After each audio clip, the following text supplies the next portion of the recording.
Allah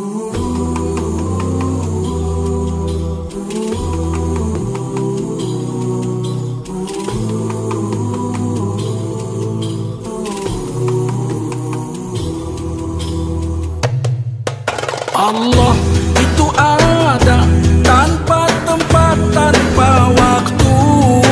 Allah juga ada, tak serupa dengan makhluk. Jangan semisalkan Allah dengan sesuatu.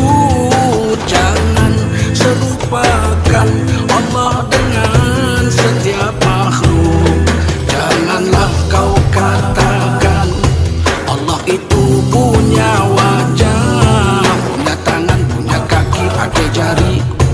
Itu pahammu jassimah.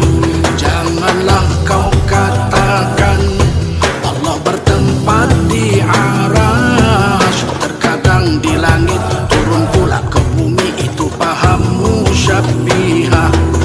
Jangan pula kau katakan Allah ada di mana-mana.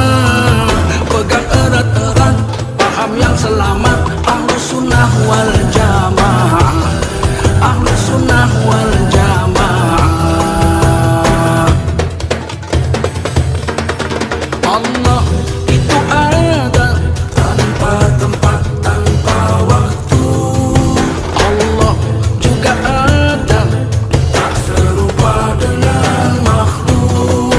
Jangan semisalkan Allah dengan sesuatu. Jangan serupakan Allah dengan setiap makhluk. Allah itu ada tanpa tempat, tanpa waktu. Allah juga ada, tak serupa dengan makhluk. Jangan semisalkan Allah dengan sesuatu. Jangan serupakan Allah dengan setiap makhluk. Janganlah kau katakan Allah itu punya